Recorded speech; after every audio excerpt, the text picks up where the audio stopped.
रामचीज सिंह जान तर का कौन है गणेश हमारा बाबूजी के नाम है तू कहत रही का भाई के नाम हां तो तू हमारा बाबूजी के नाम जात रह तारा बाबूजी के नाम नहीं जाना सब का भाई अभी हम करे गौरी भाई रहले तारे भाई कह देते हां रामचीज भाई जय देव का माई करे मत करिए चाचा हम उतना ना कह फुहर इनकर गांव नहीं गांव होवे लइका पुरुषोत्तम बबुआ हैं गांव नहीं गावे एक दिन बूढ़ा ब्याह से चल गेल अच्छा आ उहे पुरुषोत्तम जन बाण इनके के यहां सुत रहले ई ना रहले त अपना मम्मी के यहां सुतेल आ जब ऊ कहि चल जली त इनका के यहां सुतेल त भौजी हमार गई रहली नहीं है आई है सुत रहले अपन बबुआ के लेके सीरियल देखत रहले बंधन टूटे ना अच्छा टीवीया बंद क के जे सुतले तले लइकावा उठ के ऊपर सोतम बाबू और रोए लागल पापा पापा पापा मम्मी के यहाँ जाइए मम्मी के बुलाओ मम्मी के बुलाओ बेटा पापा मम्मी तार गइल बड़ी तारा मामा के हां सुतब काल सुबह आज ना पापा मम्मी के बुलाओ मम्मी के बुलाओ पापा सब अब खीस बरल औ जाई रहले एक झापड़ बबुआ के मार दे पापा कितना गंदा पापा बड़ा पापा खाली कोनी के मम्मी के बुलाओ तो मार देला तू कैसन गंदा पापा बड़ा तू मम्मी के ना बोलला आ जब तू घरे ना रहला मम्मी के सुतनी आए खाली राती का कोई देने के पापा के बुलाओ तो पांच पांच को पापा के बुला दे चारों ओर से मम्मी के घेर ले लालो साफ से थारा कहबत आदमी हंस दे ओकर खातिर टंगरी उठावे के पड़ी टंगरी उठावेला हम ना जानिले हैं ए तरह कर बियाह भई रहे हां आ जब बाबू के संगे आवस घरे न तो ऐसने प्यार करस के एक दिन ओकरा ठेहुना में दर्द हो ला ठेहुना ने का देखले देखो जे बुझाई के जरल चहली है गांव के डॉक्टर रहले डॉक्टर सर के यहां गइली कहली कि डॉक्टर साहब हमर दोनों ठेहुना में दर्द हो गइल बहुत डॉक्टर मजकिया रहले कहले कि भौजी तारा ठेहुना में दर्द कैसे हो गइलो अरे ये तो जोरों का दर्द है री कहली कि का कहे और बूढ़ा भैया जन बाड़न ब्याह समय 40 मिनट का समय उनका मिलेला तो एक एक घंटा डेढ़ घंटा गावेले आ खड़े होके गावेले आ घरो आवेला न तो प्यार हमरा से करले तो खड़े करा के करेले हमरा के पीली बना देले आ लागेले प्यार करे पूछी तो मजकिया रहले डॉक्टर साहब कहले कि तारा यही से ठेहुना में दर्द होता प्यार करवाओ के बहुत तरीका बा तू पीली काहे बनेलू चमगादड़ बन जाए तू दोनों टांग ऊपर खो दे तू कि हापा होई हम प्रकार बताओ कहते नहीं कहले कि बूढ़ा भौजी कहले कि देखी हम चमगादड़ बन जइते बाकी पीली बन के प्यार करवा में हमरा ओकर स्वार्थ बा हां ऊ कहले कि कौन स्वार्थ बा भौजी कहली कि हमारा यह स्वार्थ बा कि जब भी बूढ़ा ब्याह जी हमरा के पीली बना के प्यार करेले हम प्यारो करवावत रहिले आ टीवी पर सीरियलो देखत रहिले सीरियल का नाम है बंधन टूटे ना डबल फायदा देखा ए बबुआ बान्हो ए घरी कोइलर बोलेली सया के कोइलर बोलत रहलु ए घरी टिटिहरी बोलेली हसन के बोलै कि बिया प्यार मोहब्बत के कैले बिया तमाशा आ दिन रात देखत ने त आने लाइन रहतिया बाकी ना मैसेंजर पर जवाब देतिया ना व्हाट्सएप पर जवाब देतिया ना फेसबुक पर जवाब देतिया लइकवा एक दिन पूछलस कि काहे हो मोबाइल तोहरे लगे रहत न केहू के दे देले बाले हां चलावे खातिर तू तो पढ़ल लिखल बड़ी सुनने कि एप्पल के मोबाइल चलावता एप्पल के ए बूढ़ा भौजी बड़ी के 14 के चलावता के 14 के छोटा कंपनी अच्छा चाइनीज कैसन तू बात करत रह तार मैसेज के जवाब ना दिहिला दिहिला जवन तू भेजेला व्हाट्सएप पे फेसबुक पे इंस्टाग्राम पे हर चीज पर जवाब दिहिला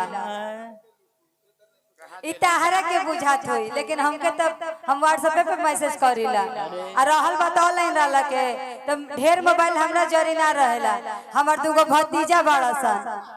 एगो पतारा का आ एगो मोटा का, अच्छा वो हनिए के लगे मोबाइल रहेला, हम हमर लगे तो कबो कबो आवेला। हां तनी ओकनी कंप्लान पियावो।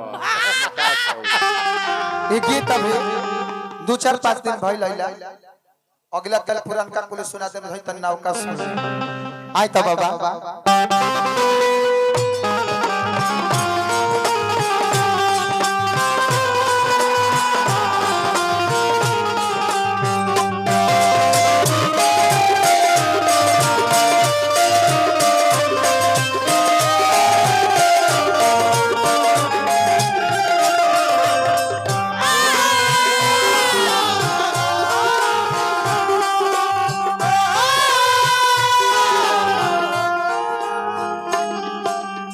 हेने आवा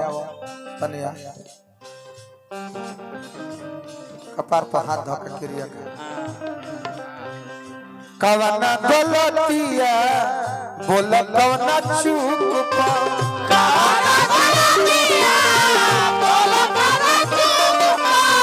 दिल न रिपलाईवा सब पे सबूक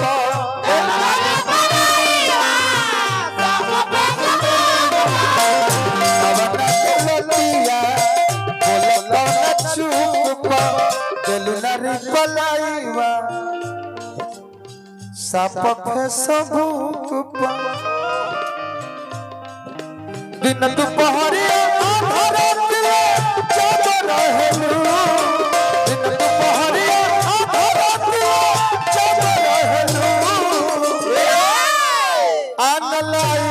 हमर जा कर खाती रहलू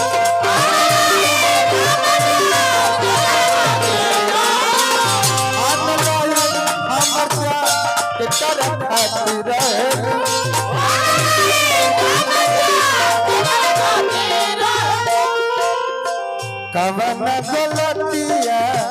बोल कवन चूका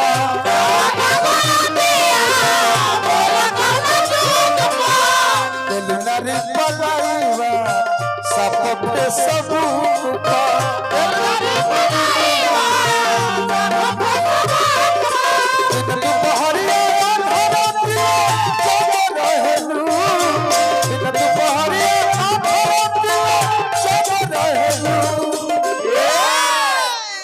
रवे पूछी ना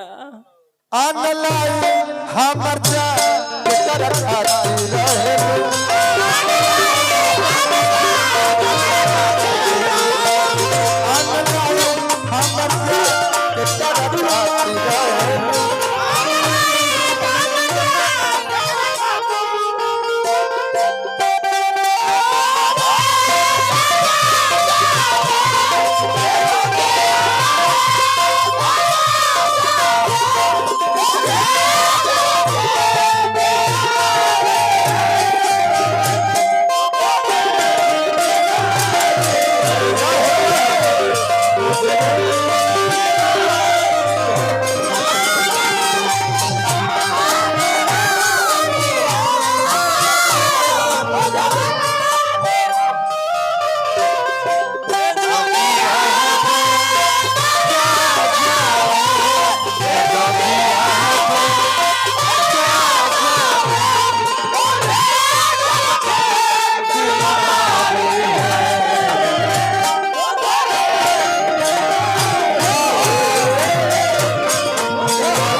तहार कसम खा के कहतनी ना ना अपन कसम खा के कहतनी अपना माई के क्रिया खा हम तोहरे के मैसेज करीला। अब तू गलत सोचत रह तब का करी। आजकल दीवानन के तो इहे सोच बा कि लड़की के तू ना कोनो प्यार करत होके और कहेला से कि तू दूसरा से प्यार करत रे। हमरा कपर पर हाथ धो के तू अपन क्रिया खतरू ना बताए हम तना पागल बन देखत नहीं ना हमरा कपर पर हाथ धो के अपन क्रिया अपना कपर पर हाथ धो के वो मुड़िया पर धरते मुड़िया पर हम जान गए बानी बोल चाल से तारा भाषा से बुझा जाए पहले जैसा मोहब्बत यावेलु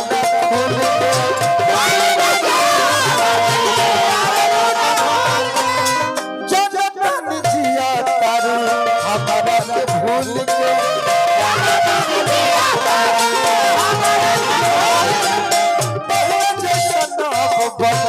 भूल के अरे जिया तारू हमारा के भूल के खाली तने बता दो कवन दिया के बन के अब तू बाती रहलू कवन दिया के बन के अब तू बाती रहलू अनलाई हमर जा तेरा खातिर रहलू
मास भैया के नाम पर बाप हो बाप है रुपया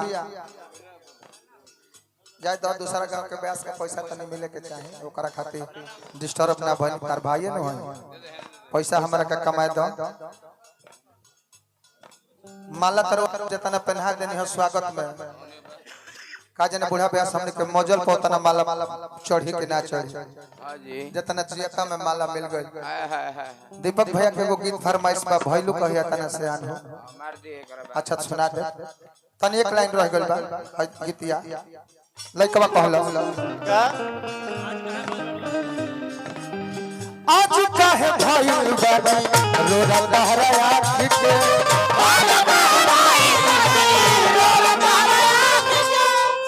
हो तू बिदे में राख तारू तनी मनी गोड़ावा खाली बचा के कहे के मुआवा तारू दुबिदा में राख